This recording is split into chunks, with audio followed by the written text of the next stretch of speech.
Ayun! Hello at welcome po sa inyo sa isa na namang edisyon ng Ask Doc Dex. Ngayong araw, sagutin natin ang isang tanong mula sa app na NGL.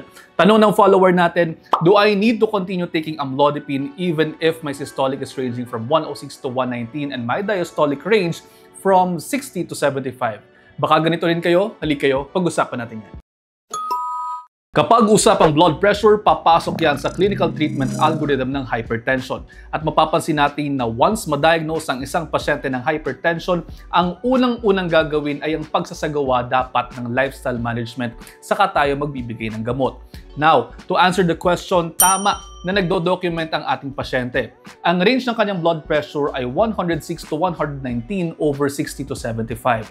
Pero kung siya ay nagtatake ng amlodipine, ibig sabihin, pwedeng ang baseline talaga ng kanyang blood pressure ay mas mataas dyan at kaya nariyan po ang range ng kanyang BP ay dahil siya ay nagtitake ng gamot na ito.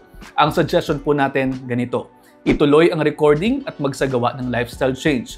Kung sa pag-inom ng gamot ay naghihilo, bumabagsak ang blood pressure, at kung sa mas maraming pagkakataon ay normal naman ang blood pressure at hindi nagtatake ng medications, bumalik po sa inyong doktor at isang guni sa kanila kung pwede na nga bang bawasan o itigil ang medications. Tandaan po na dapat ay sustainable ang lifestyle change ninyo para siguradong kaya ninyong ituloy ito at hindi mapapatid ang ginagawa.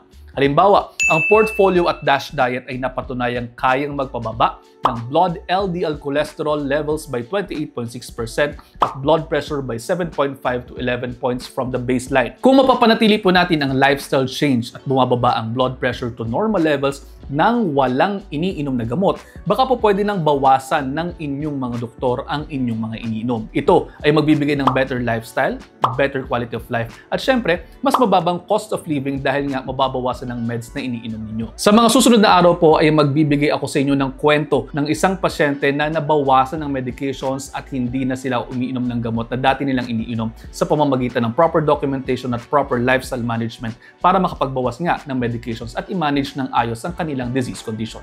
At paano? Hanggang dito na lamang muna, pakishare sa inyong mga kaibigan baka sakaling mas marami pa tayong matulungan. At sa ngayon, i-digest nyo muna dahil ang gusto ko ay healthy kayong lahat. See you in the next episode. Ingat!